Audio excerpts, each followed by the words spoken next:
على رسوله الكريم أما بعد فأعوذ بالله من الشيطان الرجيم بسم الله الرحمن الرحيم قل هل يستوي الذين يعلمون والذين لا يعلمون إنما يتذكر أولو الألباب۔ اللہ تبارک و تعالی اپنے کلام عظیم میں ارشاد فرما رہا ہے کہ اے ہمارے رسول صلی اللہ علیہ وسلم، آپ فرما دیجئے کہ جو علم والے ہیں اور جنہیں علم نہیں ہے کیا دونوں برابر ہو سکتے ہیں؟ تو اس کا جواب ہر شخص کی زبان سے یہی نکلے گا کہ علم رکھنے والا اور ان پڑھ دونوں برابر نہیں ہو سکتے۔ کسی بھی میدان میں جسے جانکاری ہوتی ہے وہ اپنا کام بڑی آسانی سے کر لیتا، اور جسے جانکاری نہیں ہوتی ہے تو وہ مارا پھرتا ہے، لوگوں سے پوچھتا ہے، اور اس کے ان پڑھ ہونے کا لوگ دنیا میں بھی فائدہ اٹھاتے ہیں اور دین میں بھی فائدہ اٹھاتے ہیں۔ اسی لیے اللہ تبارک و تعالی نے علم والوں کا مرتبہ بغیر علم والوں کے مقابلے میں بہت اونچا رکھا۔ حضور نبی اکرم صلی اللہ علیہ وسلم سے آپ کے صحابہ کرام نے یہ ذکر کیا کہ اے اللہ کے رسول، ایک شخص عالم دین ہے جو علم حاصل کرتا ہے اور دوسروں کو علم سکھاتا ہے، مگر عبادت اور زیادہ نہیں کرتا، فرائض و واجبات ادا کر لیتا ہے، زیادہ نوافل کی طرف توجہ نہیں کرتا۔ اور ایک شخص علم والا تو نہیں ہے مگر دن بھر روزہ رکھتا ہے، رات بھر اللہ کی عبادت کرتا رہتا ہے۔ ان دونوں میں کس کا مرتبہ زیادہ اونچا؟ تو حضور صلی اللہ علیہ وسلم نے ارشاد فرمایا کہ وہ علم والا جو ضروری احکام پورے کر کے اللہ کے بندوں کو دین سکھاتا رہتا ہے، اس کا مرتبہ عبادت گزار کے مقابلے میں ایسا ہے جیسے میرا مرتبہ تم میں سے کسی ادنا کے مقابلے سے۔ تو کم سے کم والے کا کیا مرتبہ ہوگا، اور رسول اکرم صلی اللہ علیہ وسلم کی کیا شان ہے؟ اللہ کی مخلوق میں سب سے افضل ہے، تمام نبیوں اور رسولوں کے سردار ہیں۔ تو حضور صلی اللہ علیہ وسلم نے یہ خبردار فرما دیا کہ علم حاصل کرو اور دوسروں کو سکھاؤ، یہ اللہ تعالیٰ آپ کے لیے بہت بڑی دولت بنا دیتا ہے۔ حضور نبی اکرم صلی اللہ علیہ وسلم نے ارشاد فرمایا تدارس العلم ساعۃ من اللیل خیر من احیائها، علم کی باتیں سیکھنا سکھانا تھوڑی دیر پوری رات عبادت کرنے سے زیادہ بہتر ہے۔ بہت سارے ہمارے جان پہچان کے لوگ جب ہم سے پوچھتے ہیں کہ صاحب اللہ کا قرب حاصل کرنے کے لیے، اللہ کی رضا حاصل کرنے کے لیے کون سی عبادت کریں، نفل کتنے پڑھیں، ذکر کتنے کریں، کون سا ہم وظیفہ پڑھیں، تو میں کہتا ہوں کہ آپ 5 وقت کی نماز پابندی سے پڑھیں، قرآن پاک پڑھے ہوئے ہیں تو قرآن پاک پڑھ لیں، اور اگر پڑھے ہوئے نہیں ہیں تو پڑھنا سیکھیں۔ جتنا وقت آپ نفل نماز میں لگائیں گے، جتنا وقت کسی وظیفے کے پڑھنے میں لگائیں گے، اگر اس سے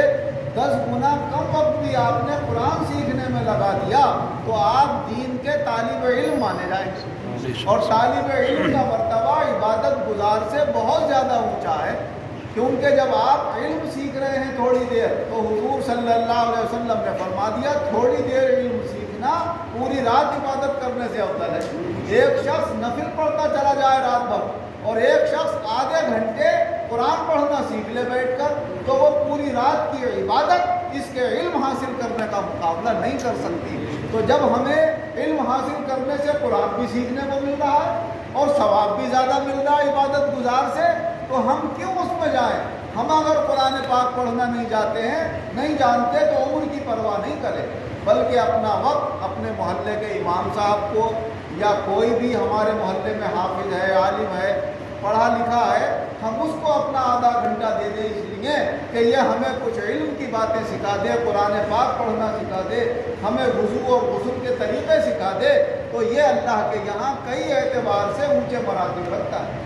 حضور نبی اکرم صلی اللہ علیہ وسلم نے ارشاد فرمایا کہ طالب علم کی رضامندی حاصل کرنے کے لیے فرشتے اپنے بازو زمین پہ مارتے ہیں، وہ کہتے ہیں کہ اے اللہ یہ طالب علم ہم سے خوش ہو جائے۔ لوگ تو اللہ کو خوش کرتے ہیں، مگر اللہ کے فرشتے کہتے ہیں اگر طالب علم ہم سے خوش ہو گیا تو اللہ ہم سے خوش ہو جائے۔ تو علم دین سیکھنے والے کا مرتبہ اللہ تعالیٰ نے بہت اونچا رکھا ہے، اور جس کو اللہ نے علم سیکھنے کی توفیق عطا فرما دی اور وہ عالم بھی ہو گیا، اور عالم ہونے کے ساتھ ساتھ اس پر عمل بھی کرنے لگا، اور ساتھ ساتھ قرآن پاک کا حافظ بھی ہے، تو پھر تو اس کے مرتبے کا کچھ کہہ بھی نہیں۔ ہم زبان سے بیان کیا کریں جب اللہ اور اس کے رسول نے اس کا مرتبہ بیان کیا۔ حضور نبی اکرم صلی اللہ علیہ وسلم ارشاد فرماتے ہیں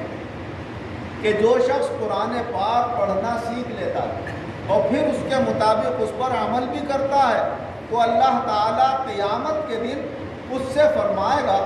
کہ تیرے خاندان والوں میں سے وہ 10 آدمی جن کے لیے دوزخ میں جانے کا پروانہ مل گیا ہو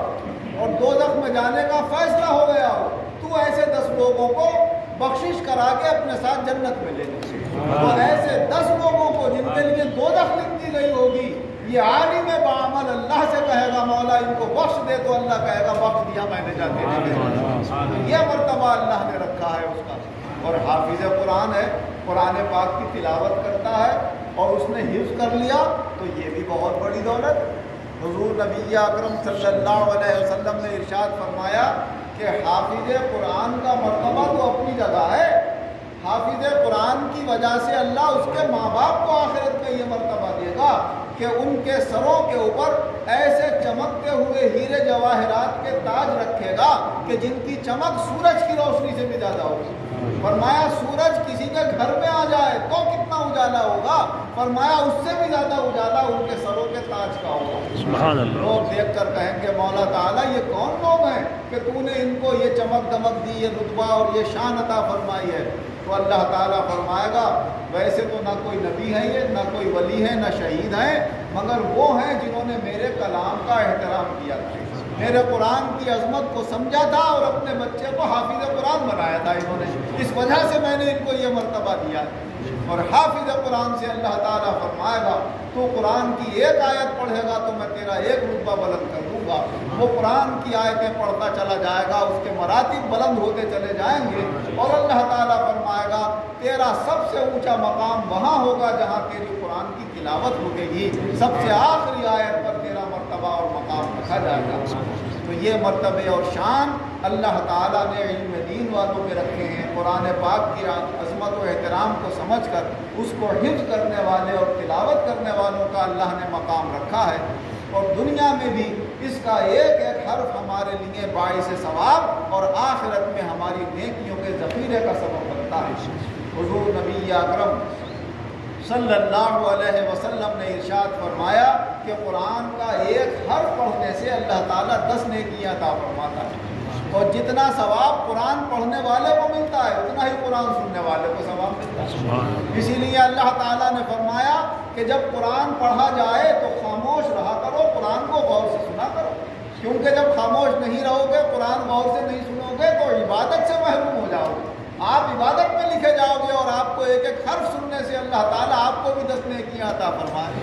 فرمایا وَإِذَا قُرِئَ الْقُرْآنُ فَاسْتَمِعُوا لَهُ وَأَنصِتُوا لَعَلَّكُمْ تُرْحَمُونَ، جب قرآن پڑھا جائے تو اسے سنو اور خاموش رہو، یقیناً تمہارے اوپر رحم کیا جائے گا۔ تو جس پر اللہ رحم کر دے، مہربانی کر دے، اس کے لیے دونوں جہان کی نعمتیں ہو جاتی ہیں۔ لیکن ہم اس دنیا کے اندر ہیں مجتمع، ہمیں یہاں پر جو مادی نعمتیں ہیں جن سے ہمارے جسموں کو یہاں فائدہ پہنچتا ہے، ہم ان کی طرف زیادہ توجہ کرتے ہیں، اور جو ہماری آخرت میں ہمارے لیے فائدہ مند ہیں ان کی طرف ہماری توجہ نہیں جاتی۔ اور بہت سے اللہ کے بندے تو کہہ دیتے ہیں ارے قبر کس نے دیکھی ہے، جو ہوگا دیکھا جائے گا، ارے حشر کس نے دیکھا ہے، جو ہوگا دیکھا جائے گا، وہاں نہیں دیکھا جائے گا، یہ تو 4 دن کی زندگی ہے، جہاں جو ہوگا دیکھا جائے گا۔ نہیں دیکھا جائے گا تو زیادہ سے زیادہ مر جائے گا آدمی. وہاں تو نہ مرے گا نہ دیکھا جائے گا. وہاں کا معاملہ بڑا مشکل ہو جائے گا. آدمی سمجھ نہیں پا رہا ہے کہ وہاں کی زندگی ہمیشہ کی زندگی ہے اور وہاں پر جو کچھ ہونا ہے وہی کامیابی اور ناکامی ہے. یہ دنیا میں جو ہمیں کامیابیاں دکھتی ہیں کہ وہ کامیاب ہو گیا اور وہ جیت گیا اور وہ کرسی پہ بیٹھ